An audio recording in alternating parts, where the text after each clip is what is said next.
Hi, everybody, and welcome back to the Stone Age Gamer Podcast. This is episode 39. My name is Chris. My name is not Chris. There is no T. My name is Chris, and I am your host. And with me tonight are, well, actually, it's today. We usually record this at night, but it's kind of today for us. So, Dean. Actually, I like to change my name to Crossed. Okay, Crossed. Crossed. I see what you did there. Wow. Damn. Dan. Oh, boy. What's up? Oh, nothing. And tonight we have a very special guest. We have Banjo Guy himself, Ollie. Hey, how are you doing? Lovely. How are you? I'm good. All right. So, first question I got to get out of the way. Let's see. We were trying to schedule this thing. Ollie's in Ireland, which is considerably far away from New Jersey, and we were trying to figure out exactly how to schedule this and put it together. And some of the reasons that we're moving the schedule around were a judo competition and traveling through Germany for work. So our first question is, are you an assassin? I could tell you, but He'd have to kill us. Like, jeez, this is serious. Chris, I don't want to be a part of this episode anymore. One down. I got a judo competition on Saturday. Sorry about that. It's actually for my black belt. I do a lot of martial arts. I have judo, karate, and aikido. I do. So I'm a busy guy. And then I travel to Germany for work. I'm a developer for a company called SAP. So there's a big conference there I have to travel for. Wow. So that's my excuse anyway. That's awesome. I took off work today to take my sick wife to the doctor. That's all I got going on. I'm just sick. I feel like an asshole now. I don't do enough with my life. I just have the day off. That's all. No, that's okay. All right. So, so why don't you tell everybody, if anybody doesn't know who you are and what you do, tell us about what you do. Give us the Banjo Guy experience.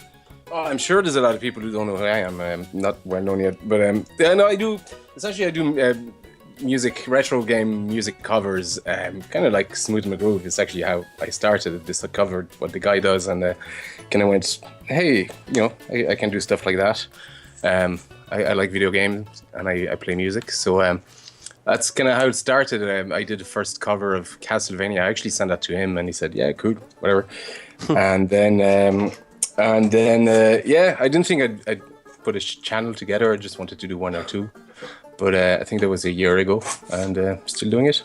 That's like the coolest thing ever. Like, and the thing is, it is very. I don't want to say it's of Smooth McGroove fashion. The way you like have the camera set up where you can see all the different ways you're playing the instrument. I think that's fantastic. That's like one of the coolest things ever. Thank you. Well, yeah, I mean, it just when I actually had the idea to do something similar a couple of years before that, not with video game music, but I do a lot of Irish traditional music here. So I played a lot of sessions, and I used to play in bands, and when I moved to the west of Ireland, I kind of stopped playing music, but I thought, fuck, sorry, I just swore. You can do that all you like. Oh, cool. No, that's totally fine. Thank God.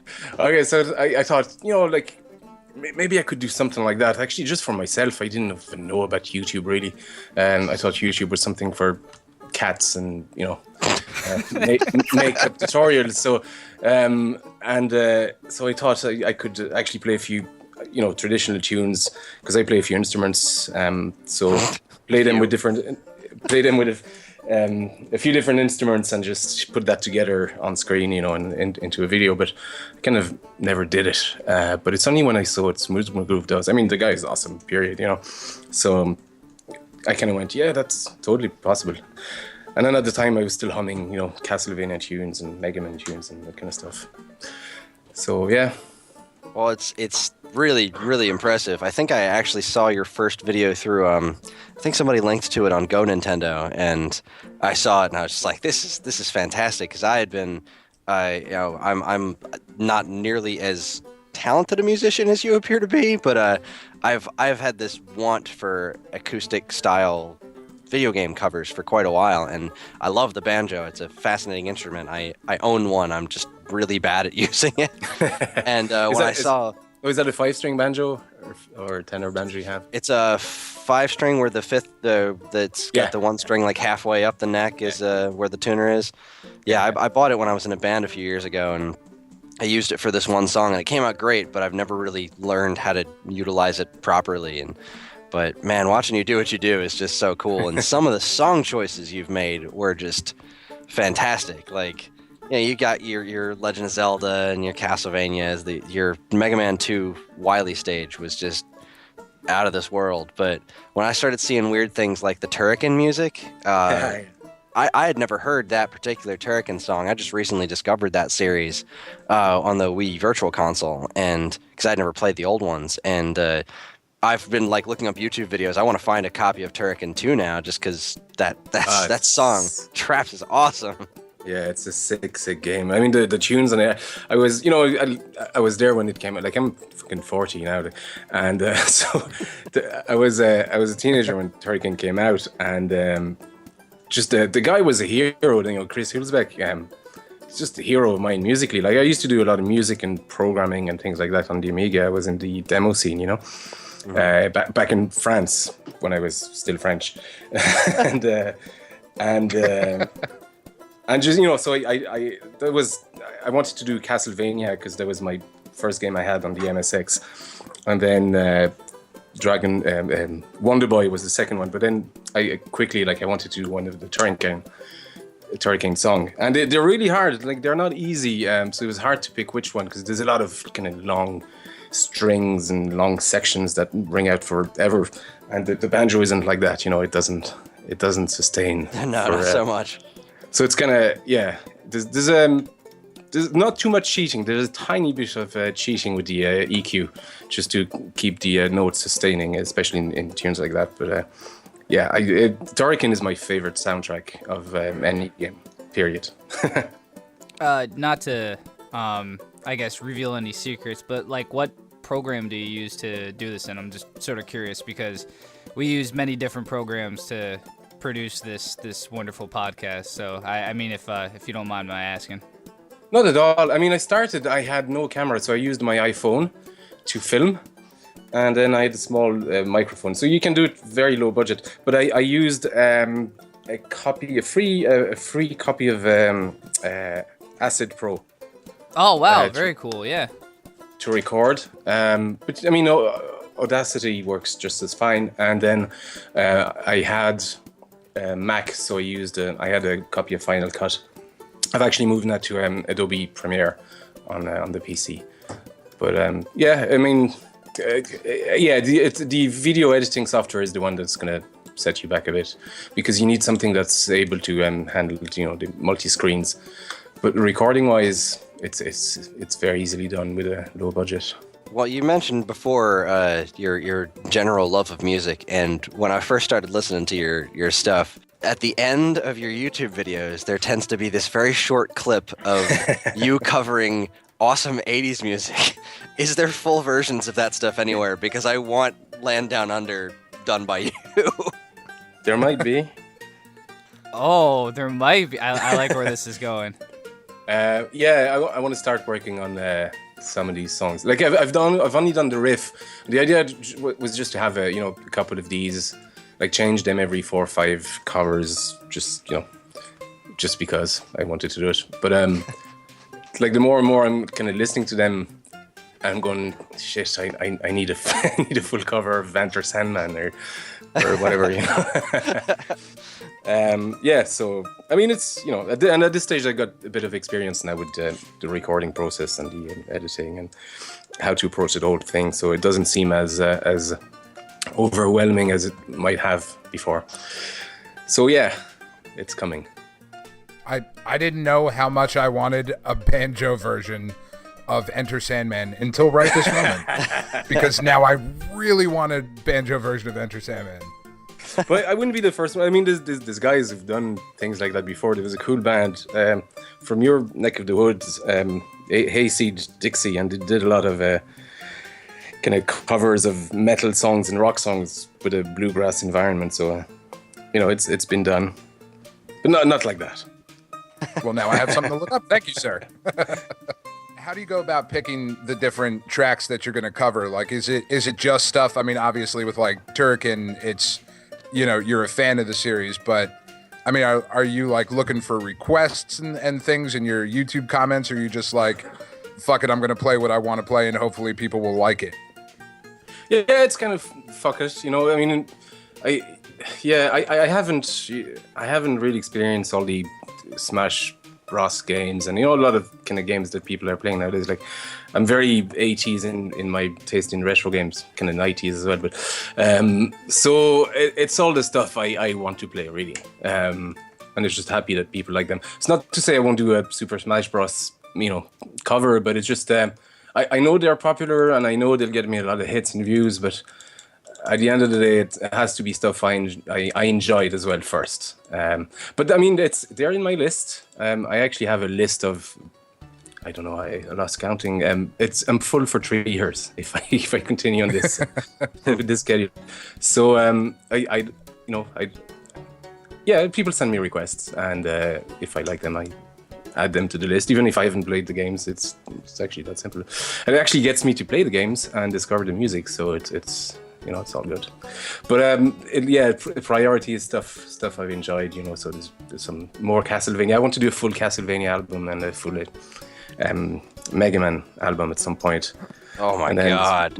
More Sega stuff like Outrun. Oh, I love the Space Harrier thing. So, you obviously like somewhat of an old school Sega fan. Hang On, Fantasy Zone. Any prospects of those showing up? Because I remember the original arcade Hang On and Fantasy Zone were just, I love the music in those games.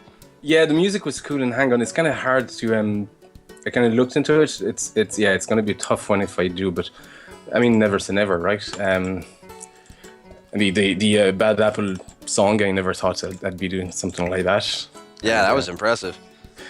Because it's just, you wouldn't associate a banjo or any traditional instruments with that kind of groove and rhythm, but yeah, so it worked. So, like I said, like I'm full for 3 years, man. It's and I keep adding songs to the list, but it's, I'll be busy. I want to do covers as well of kind of, I did the Game of Thrones one, but of more 80s stuff like the A-Team and MacGyver and Indiana Jones. You're like melting my heart right now. That Game of Thrones one, man, is probably like sitting here. I was going through listening with my wife like a couple nights ago, just checking out, and other than the Mega Man 2, which is just perhaps the most brilliant music that's ever been written, that Game of Thrones cover is so out of control. It's so crazy good. Yeah, well, it's a cool tune to start with. For this one, I had to get the music sheets because there's a lot of things going on, but it's actually been copyright claimed by whoever owns Game of Thrones, so it's still on YouTube. They let it on YouTube, but they claimed the copyright on it. Oh, lame. That is lame. Yeah, I have my copy. Yeah, I was kind of pissed off first, but it happens. I used to do a lot of painting and art and that kind of stuff, and copyright. You don't want anyone, however big or small you are, you don't want anyone to kind of steal or replicate your stuff. So I understand. Mm-hmm. But they haven't pulled it off Facebook altogether. They're just getting the whatever little money the video is making from the advertisement. I thought it was interesting that you brought up the Smash Brothers tunes, because Smash Brothers soundtrack is like, it's 90% cover songs. Like it's all just music from other games. Right, yeah. So, have you listened to any of the new Smash Brothers soundtrack at all? I haven't, no. When I said Smash, like I had the main theme, in mind. Really, that's the one that. Oh, okay, gotcha. Like it's cool. Like it's pretty epic, and that kind of stuff. Yeah, I know the rest is a lot of covers and remixes. So. Yeah, they're pretty impressive. That was around when Smash Brothers Brawl came out a few years ago. It was one of the things that excited me the most, is when they did this. The website for it updated every single day with new information, and they would, a couple days would be just, this is a song, and this is a list of all the composers, because Sakurai basically went to every composer in the video game industry and said, come, do covers of Nintendo songs for our soundtrack. And so you've got all these composers from the Final Fantasy series and Sonic series and all kinds of stuff. People who never even worked on Nintendo games before doing these covers for the soundtrack, and it's just pretty remarkable. Yeah, that's really cool when stuff like that happens. Yeah. So you had mentioned that Smooth McGroove was one of your inspirations for getting into this. Have you guys ever thought about doing a crossover? No, but not yet. I mean, he's way out of my league, really. You know, the guy has what, 1 million follower. I've 5,000. You know, it's not even comparable, really. But yeah, that'd be cool. The covers are funny because a lot of people go, you should do a collaboration with this guy or this guy, and it might not work. Especially with his voice, like his covers have a real quality, obviously a voice quality to them, but a resonant and sustained quality. The banjo is all about rhythms and short note bursts, so it's it could work. It's gonna be a lot harder than people think to get something like that to work. Plus, like I said, I mean,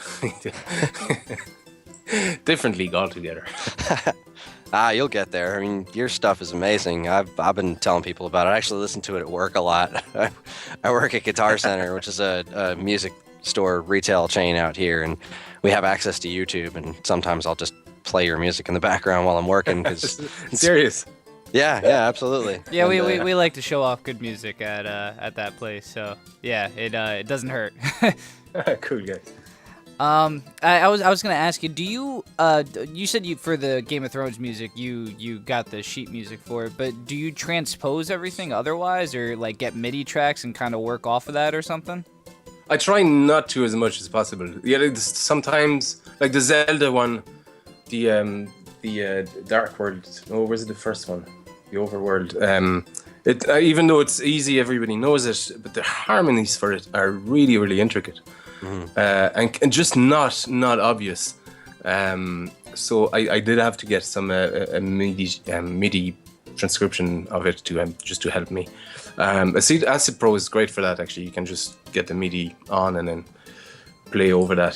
So sometimes, I had to. I try not to. I mean, I think I can't really read music anyway, but I think I've good musical ear for sections and for harmonies and rhythm sections, that kind of stuff. So as much as I can, I don't use external help other than my own ears, obviously.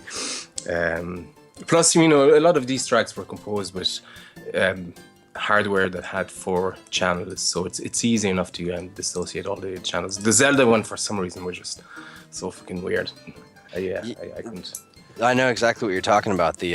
I obviously grew up listening to that song, but as I became more of a musician as I got older, little tiny idiosyncrasies of it just became more apparent to me. And there's a lot of really interesting pieces to that music. And I don't know if they traveled over there, but did the Legacy, Symphony of the Goddess tour travel across Europe at all? The Legend of Zelda Symphony that they had going on?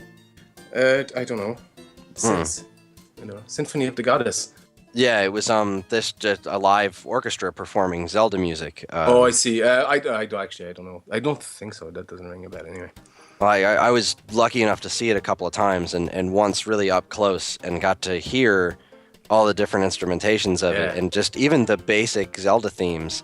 Listening to all those little pieces, because the Koji Kondo worked with the guys that are running this event, and to point out, like, no, this is actually a double note, not a single note, and this harmony goes here. It's remarkably complex what he was able to squeeze out of the NES, and even other folks like Hip Tanaka and whatnot. Like one of my favorites, Hip Tanaka, just love his music. But what they could do with those is great, and that's what I like about your covers, is that sometimes you'll hear cover bands that just kind of play the melody and the level of detail in what you do, like the Castlevania one in particular. I've heard a lot of versions of that get notes in that really wrong, and yours were all spot on, and I really appreciated that. And also the Yeah. fact that you pulled from a Game Boy Castlevania as well. Because Belmont's Revenge does not get enough credit. That game is outstanding. Isn't it right? The tunes on that the Game Boy Castlevanias, oh, awesome! Like, yeah, they're among the best Castlevania tunes, and nobody knows about them.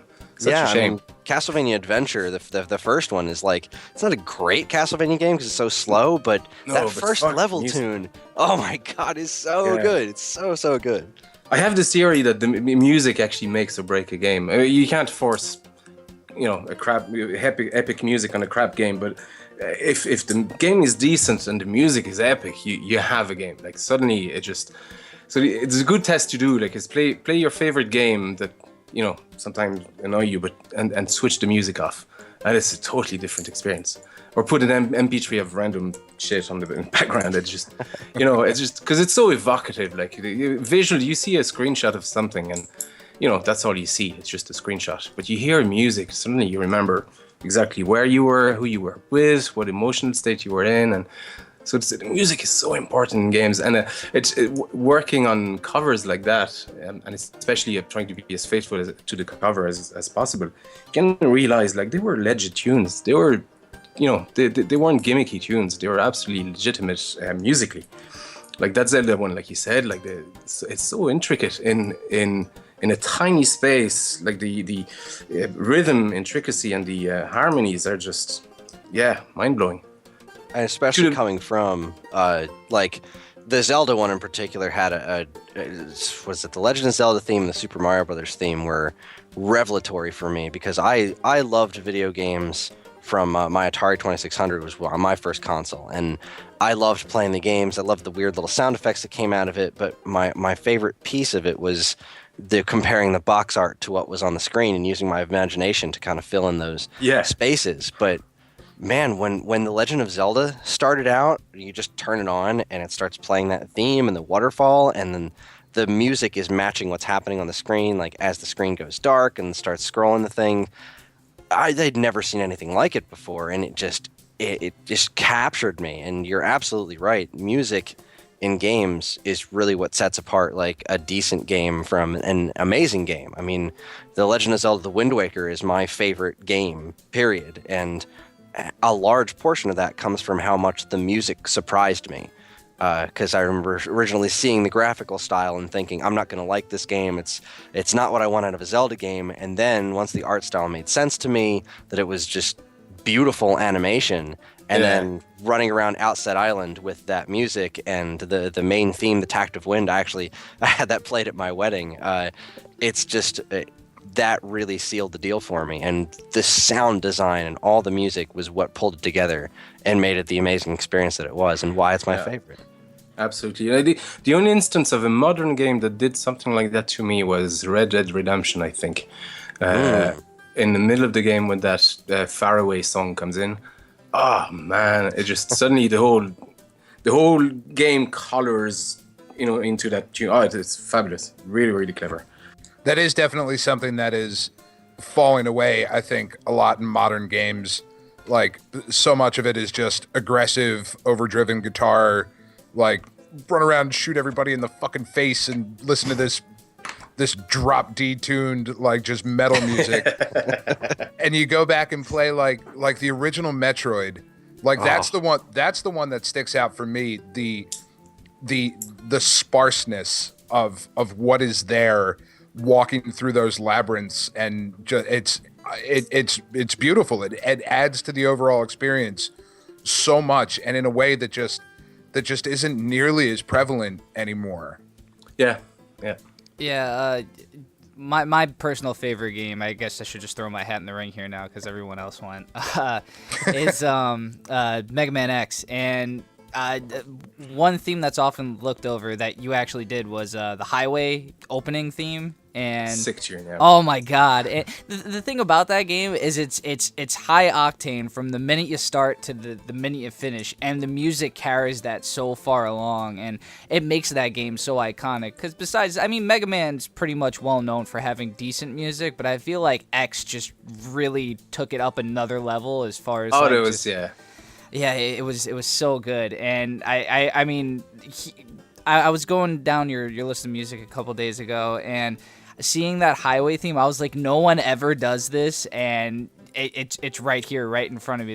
This is perhaps my favorite thing ever. So yeah, I mean, it's sad that you don't get to see music like that anymore. But I guess it's made a change from hearing things audibly and trying to get a sense or a feel from it to just cinematics doing the job for you, which it's sort of a lost art that you're not getting that reliance on emotion through music anymore.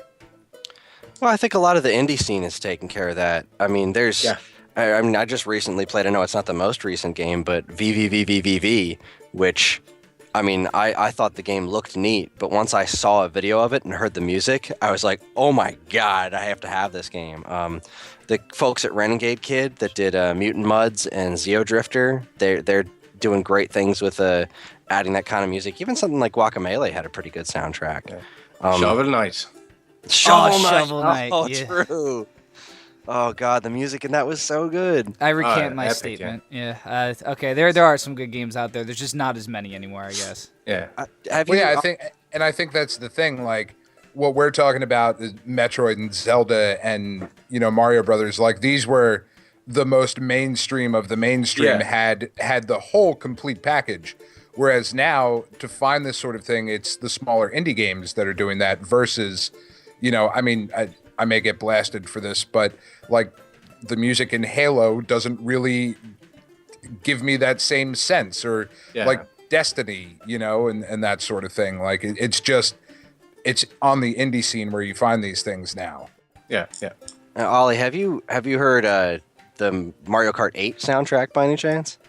I have not. No, I don't have Wii U or a Wii, so. Gotcha. That was one of the more impressive things that I've seen. I haven't seen them, particularly Nintendo, hasn't paid as much attention to their soundtracks as they have in Mario Kart 8, I think, in a while. Like, granted, stuff like Donkey Kong Country Returns and Tropical Freeze are phenomenal. They got David Wise back to do the soundtracks. The new Mario games have been good, but Mario Kart 8 in particular, they have just like this jazz band performing all the music.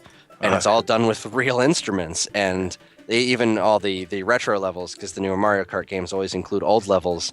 They took some of the games from the Wii games, from the DS game, all the way back to the Super Nintendo games, and have these new versions being played live with real instruments as the soundtrack. And it's it's phenomenal. Well, actually, Rayman, one of the last Raymans, what was it called? True. Legends or Origins. Yeah. It was really cool because it was in sync with the gameplay as well, which was just really clever thing to do. Yeah. Oh, I Bit Trip. love those. Speaking of in sync with the gameplay, the Bit Trip series. If you haven't played those, I definitely haven't. recommend those. Oh my god, the whole Bit Trip series, they're very, very centered around music and making music mesh with gameplay. And they have kind of the original Bit Trip series has a very Atari graphic style to it, but kind of modernized. Send me a link. I'll check it out. Absolutely, yeah, they're phenomenal. Very, very phenomenal games. All right, well, we're going to take ourselves a quick little break, and we'll come back with a little bit more Banjo Guy Ollie. Stick around.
All right, and we're back with more interviewing of Mr. Banjo Guy Ollie.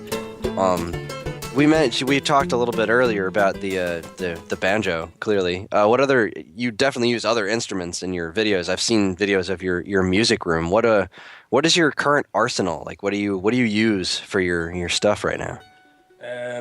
Well, for the covers, I use the banjo and the mandolin, and they're tuned the same. They're tuned in fifth.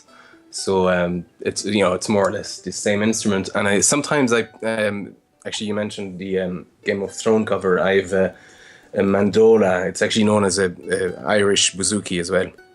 It's a cool story attached to that, but anyway, it's essentially a big mandolin.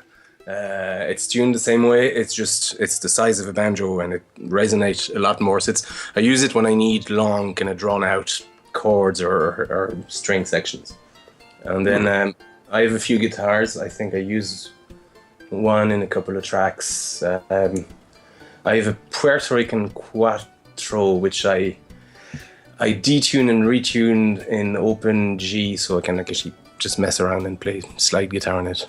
And then I have a fiddle. That was my granny's fiddle. I don't really play it a lot. And I have tons of flutes. Like, I'm primarily a guitar and flute player. So the flute was, you used that in the Mario Land cover, right? Yeah, that was the whistle, the tin whistle. But I play, the this wooden flute, like it's like a silver flute, except obviously made out of wood. Again, that's used a lot in Irish music, so I play that a good bit. I haven't used it in covers though. It's kind of hard to use. It's diatonic, so you can't really get any key you want. So I'll have to retune the whole cover into a different key, etc., etc. And a lot of them wouldn't be in diatonic keys. So when you decide, like, on a track you're gonna do, like, all right, you're gonna do the Guile theme, right? How long does it take you to plan it out before you just sit down? Like, obviously this isn't something where you're like, oh, I heard this track on the radio, I'm gonna go record a song. Yeah, like, what's your process going into it? I've actually got a chronological list of tunes I'm going to do. So I know already which tune I'm going to cover in 6 months, But as to starting it, is that what you mean? Or I guess, yeah, like when you decide, like, how do you break it down and I'm going to use this instrument for this section, and like transcribing it to actually be able to play on the banjo. I'm not sure. I actually don't ask myself. Like, I kind of know, okay, this I'm gonna do with the mandolin, and this I'm gonna do with the banjo, and this I'm gonna do with whatever, a guitar. It kind of, yeah. I just know by the range of the each track. So if it's high notes, a lot of high notes, and rarely goes into low, I'm gonna go up and use the mandolin, because that's just exactly its register. Each instrument has a register, so that's gonna how it work. Figure out which register it is, and then use the instrument for it. It would be the same process, I suppose, a composer would use. They have different instruments for different registers. That's really, yeah. And then once I know which track or which section or which channel I'm gonna work on, I can go ahead and listen and play along and re-listen and replay along, and until I get it, I record that, and then I do the same stuff for the next section, and I kind of record the first draft. Something I can work with and kind of refine on it. And once I'm happy with that, I redo the whole thing again with the video. Yeah, that's right pretty on. much the process. All right, cool. So you know everything now. Now we know. Now we're gonna do our own covers, all kazoos. Oh my god! There's a couple of guys doing like that. Really? There's guys doing kazoo covers? Yeah, there's a French guy, Suko G, does. We actually released the DuckTales cover at the same time, on the same day, pretty much within a couple of hours. Yeah, he does kazoo covers. Wow. That's all I got to say about it. And here, Chris, I thought when you and I played It's the End of the World as We Know It with bongos, I thought we were cool. Apparently not. Dan, we were never cool. It's a fact. It's been proven by science. No, fair enough. All right. Well, let's move things in a different direction here. Yeah, you had mentioned that you grew up in France. What was it like? What were besides Turkin and that kind of stuff? What consoles did you play growing up in France? What was the gaming scene like when you were growing up? Yeah, 'Cause we my know dad. the American one. Yeah, my dad worked for Philips, so I think it was 1980 or 81. We actually got the prototype, or one of the prototypes that was there of the video pack, which is what the what do you call it, the Odyssey? Something like that. Philips handled that out in Yeah, and Magnavox handled it here in America. yeah. So Oh my we goodness, had that's cool. one of the first Philips prototype in the house for that thing. So that was my first console. It was really funny because we when he brought it, all that was a circuit board and a couple of wires sticking out. Like he didn't have any joysticks or anything like that, so we had to connect the wires to make stuff move. That was interesting, and I couldn't see the point. I was why. Why do I need to make stuff move? But anyway, then a couple of months afterwards, he brought an actual working with a full keyboard and the joysticks and all the games. There was like 80 games, something like that, and all the cartridges. Like there was no printing on it. Like there was just sticker labels with numbers. So I had all the games on that just early and before anyone had it. So that was really cool. So we used to get all my friends coming over and play, and looking at the whatever pixels the size of my house, going, wow, where is it gonna stop? And yeah, so and then after that I got the MSX computers, so the MSX1 and then the MSX2. So that was my my platforms. And then in school, like I was still a kid, like I was like 10 or something like that. But when I was 12 about 12, I met a guy who had a Master System, so we had that as well. And then we both got an Amiga, and wow, because I used to do a lot of stuff on the MSX. So like I learned how to program and do graphic stuff and music and all. I learned all that in the MSX because you could do stuff with it. It wasn't as good as the NES, but you could do so much more. So so when the Amiga came out, like, jeez, like mind blown. So we'd meet every Wednesdays. A couple of friends would bring, like one of them had an Amstrad. I'd bring the MSX, and we all had Amigas. Like we'd set up in the room and just play games or do whatever demos, programming. Like we'd learn assembler together, and yeah, that was our scene pretty much. But it was common to a lot of kids, and that we knew. Like the Amiga was the big machine, and then after that the Mega Drive and the SNES came out and kind of took over.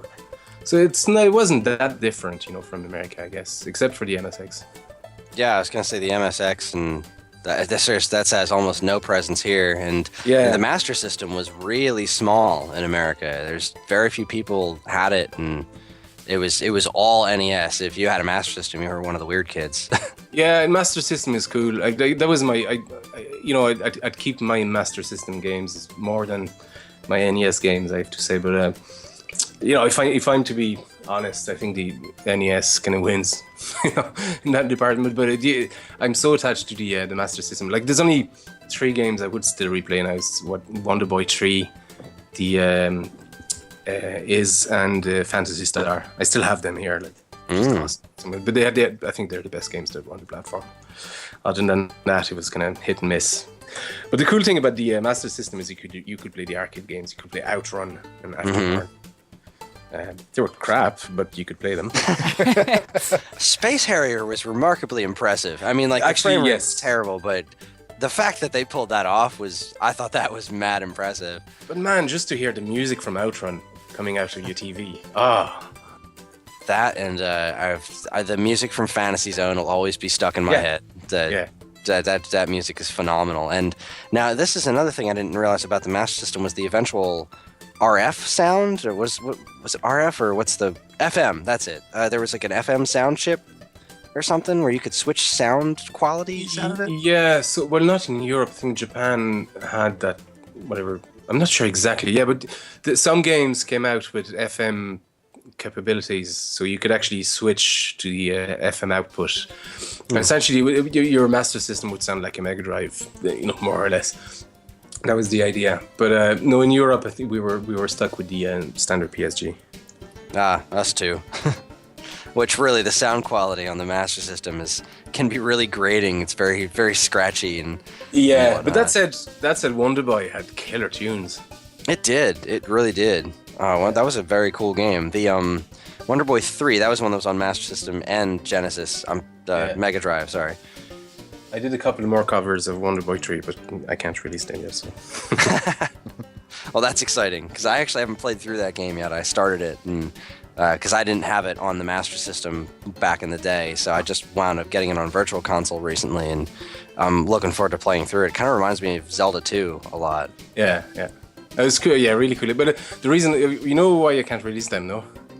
No. A couple of months ago, I was contacted by a company called FDG Entertainment, and they're working with what's his name, who owns the Wonder Boy 3 license. Anyway, it'll come back to me. But they're working with the original guys making a new Wonder Boy game. Really? Yeah, called Monster Boy. It's online now if you go to monsterboy.com. But anyway, they asked me if they could use the Wonder Boy cover to do a teaser. Get the hell out of here, really? So I said, yeah, of course, more than Of happy to do course. it. And then they said, would you be interested in doing a couple of more covers of the original Wonder Boy 3? So I said, well, I'm going to do covers anyway, so yes. Oh, that's And, super cool. Yeah, so whatever, we got whatever deal we worked on. And but they also going to put an NPC character in it, with a little hat, checkered shirts, and a banjo. So it's kind of cool. Wow, congrats, man. That's Yeah, awesome. that's really cool. Yeah, I'll send you the link if I can find it. Sweet. Excellent. Sweet. You know what you should do a cover of? The sound that the 32X makes when you turn it on. The screeching terror. That's a good cover. That's one waiting to happen. We recently had the opportunity to. I have an absurd game collection, and Dean had never played the 32X before, so I brought the Tower of Terror over to his house for a charity event, and we've plugged in all of the strange metal connectors and 32,000 AC adapters and everything, and Dean got to hear the horrible screeching noise the 32X makes whenever you run it. It moaned in pain. I've never heard of a system that begged to be turned off. Kick-ass version of Afterburner on it, though. Gotta love that. Was there not an Afterburner on the Master System? Yeah, there was. I was was. going to say, because I played that a lot. I loved my Master System. Like, I had a Master System and an NES when I was a kid, and played the Master System way more. Just, it's such an underappreciated system. There's so much good stuff on it. Yeah, it was big enough in France at the time, but when the SNES came out here, there was a renewed love for the NES as well. So it kind of, I don't know what happened to the this. Actually, that's true of anywhere. I don't know what happened to Sega. But yeah, they kind of got a rough deal there.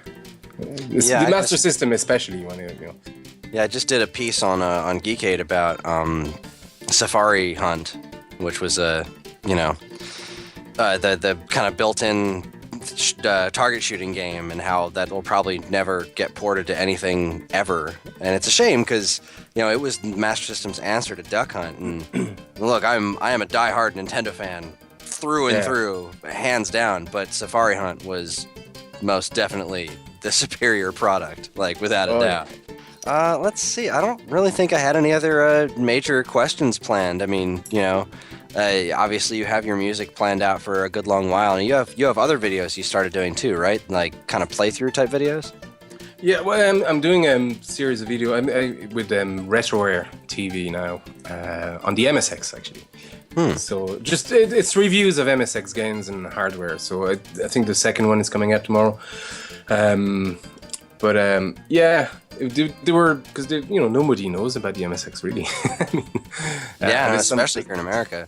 there's killer games on it. It's really, really cool games and fabulous musics. So yeah, hopefully being with Retroware, you know, they have a good platform, so it'd be great to do a few, just because there's nothing on YouTube. There's a few playthroughs and speed runs, but nothing in terms of reviews or just even introduction to games. So it's such a shame. Like, I don't, you know, and there's a huge hardcore kind of fan base. People, you know, there's a new hardware coming out. There's those one chip MSX stuff. You know, there's a lot of stuff for the MSX still. So it'll be great, you know, if it doesn't just disappear at some point. Because stuff like, you know, the Castlevania and Metal Gear and kind of other ideas for games that kind of started with the MSX. Konami was huge supporters of the MSX. Yeah, there's a lot of games on that platform I'd love to be able to play, but I wouldn't even know where to begin on trying to get one functional. Yeah, and it's expensive. I mean, there's a lot on eBay. If you go to msx.org as well, they have kind of a good trade for them, but it's pricey. I mean, you'll be hard pressed finding a game for the MSX under $20. You know. Yeah, learning about that over the years has been really fascinating. Is like I love video game history. I love seeing where a lot of this stuff comes from. And you know, my introduction to Metal Gear was the NES version because there was no MSX version here in America. Yeah. And when that got released on that, was it the PS3 disc or PS2 disc that had all the old ones on it? It was amazing to play that. And Konami did the same thing with Castlevania Chronicles, where they put the MSX version in there. And man, that was really, really interesting. So I'm all for you doing those videos because I would love it. Love a nice MSX education. So keep that up. Chris, you do have to ask the incredibly scientific question. Before you do, actually, I just want to say something about the MSX and Castlevania, especially because you guys experienced the NES versions of the first Castlevania. The game, the MSX, is very, very different.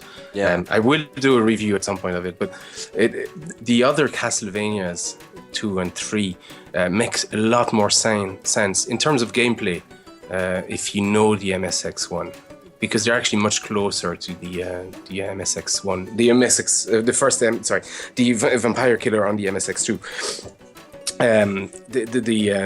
Because that's a lot about exploration and sort of open worldish kind of world. The Castlevania on the NES was a lot more linear. So, they make a lot more sense. And I was able, actually, when I played Castlevania 2, I loved it. I actually loved it. I was one of the very few people that really enjoyed it because it wasn't that different from what I had played. It was a more natural, you know, progression than the NES 1 and 2 would be. Well, how was the translation in the version that you played? Like in France, did you have PAL versions or? I played English. Okay. All of yeah. Because that was really some games were translated. I kind of actually a lot of games I would get, especially on the Amiga, weren't necessarily coming from shops. So a lot of them would have been in English. Yeah.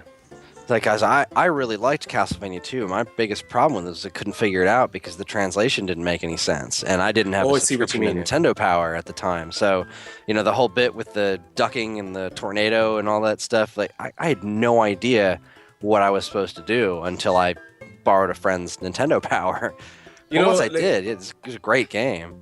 Yeah, I think my English wasn't even good enough to figure out it was badly translated, to be honest. So I didn't ask me, you know. I suppose you just plowed through a game until you figured out what the hell you were supposed to do at the time. Like, because that's the only, you know, you'd get 1 or 2 games a year and that was it. So you'd play it again and again. Did you guys have like a rental scene out there? Were there video game rental stores? Absolutely nothing. Oh no! Not when I was a kid. Anyway, when I went after to boarding school, yes, there was a town with a place that would actually rent video games. But by then, I wasn't playing as much. I was busy with other things, and but no. There was nothing, like there was no shops even. So whenever I went to a big town with my parents, or like I'd actually sneak out and then find a game shop. Because I grew up in a small village, you know, So there was nothing around. Not even magazines. I couldn't even get magazines. So when you got a game, that was it. I was just lucky that my dad worked for Philips, so whatever he brought home, I'd play. He wasn't still working for Philips when the CDI thing happened, was he? I think he did. He worked for Philips for years, but no, he wasn't in that department. Because man, CDI, there was a system. Yeah. We haven't talked about it since. It's not something that comes up at family conversations. All right. Chris. Yeah. What's? I have no idea what you're talking about, Dean. You gotta ask the horse. Sorry. The horse and the duck question.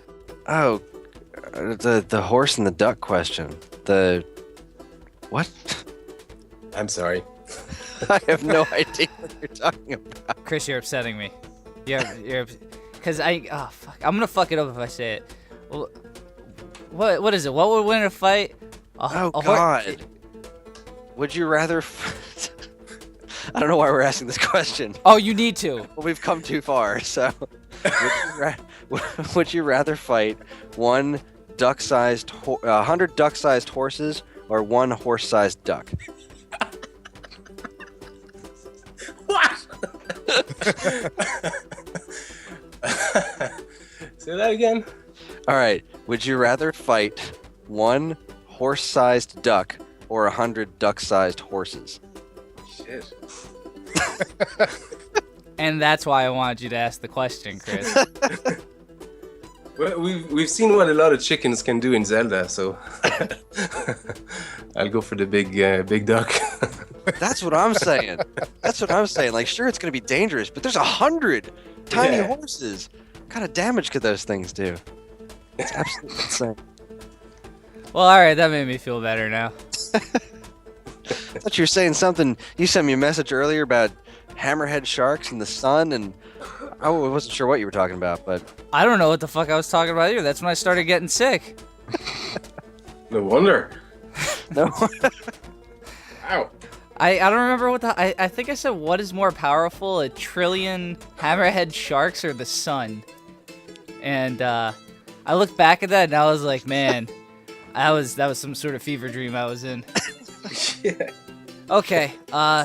So should I get on with the notes? Yeah. Let's get on with the notes. Ollie, did you have anything you wanted to add? Anything you want to plug? Anything you want to ask us? No, I think I'm good. All right, cool. Dean, do the thing. It's all gonna be in the notes. Every single thing we just talked about. Well, probably not. Mainly, it's gonna be, us, our Facebook, the Twitters. You can email us if you want. We're gonna have Ollie's stuff up there too, so you definitely check out his page because it's awesome. You need to listen to these covers. No, seriously, like you need to. Like it'll change your life. So I mean, if you're looking for a life-changing moment right now, if you need something, this is gonna be it. You go into those notes, you find those notes, and you click on that Banjo Guy Ollie link, and it'll be great. I think I did a good job. I think that's it, Chris. Nice one. Flawless, Dean. Flawless as always. Flawless. Well, Dean and Dan, thank you for being here as always, and Ollie, thank you so much for taking time out of your schedule to come talk to us and join us on this podcast. It was an honor having you. It was fascinating to talk to you. And no thanks, problem. everybody. Thank you. You're very welcome. Thanks everybody for listening. We'll see you next week.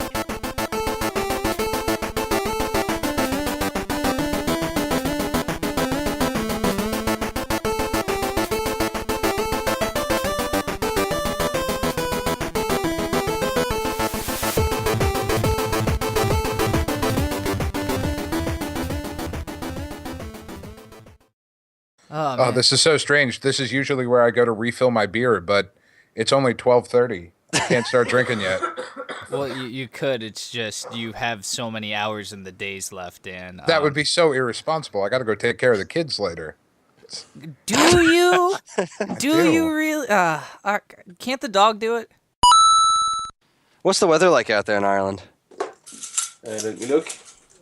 It's miserable. But no, it's not too bad today. Oh. It's all layers of not too bad here,